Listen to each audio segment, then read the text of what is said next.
Navsanket news, अचूक आणि निर्भीड बातमीचा नवसंकेत। इचलकरंजीतील फॉर्च्यून प्लाझामध्ये आपत्कालीन मॉक ड्रिल, नागरिकांची क्षणिक धावपळ, पोलिसांकडून कार्यक्षम तयारीचा अभ्यास। इचलकरंजी सांगली रोडवरील फॉर्च्यून प्लाझा या वर्दळीच्या व्यावसायिक संकुलात आज अचानक पोलीस, अग्निशमन दल, रुग्णवाहिका, श्वान पथक आणि बॉम्ब शोध पथक दाखल झाल्यानं नागरिकांमध्ये काही काळ गोंधळाचं वातावरण निर्माण झालं।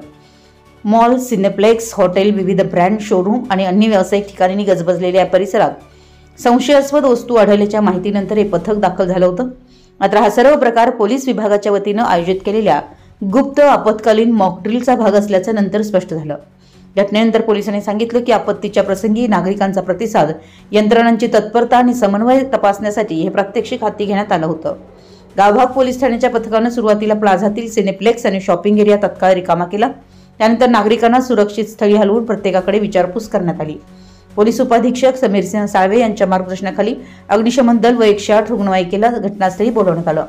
दरम्यान फॉर्च्यून प्लाझामध्ये बॉम्ब सापडला अशी अपसमजातून खबर शहरात वाऱ्याच्या वेगाने पसरली। त्यामुळे काही काळ इचलकरंजी सांगली मार्गावरील वाहतूक ठप्प झाली होती। मात्र काही वेळातच ही केवळ मॉक ड्रिल होती अशी अधिकृत माहिती मिळाल्यानंतर नागरिकांनी सुटकेचा निश्वास सोडला।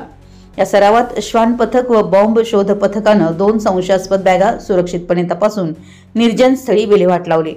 संपूर्ण उपक्रमात सुमारे 1.5 तासाचा कालावधी गेला। शेवटी अपर पोलीस अधीक्षक अण्णासाहेब जाधव व उपाधीक्षक साळवे यांनी नागरिकांना अशा प्रसंगी कोणत्या प्रकारची दक्षता घ्यावी याचं मार्गदर्शन केलं।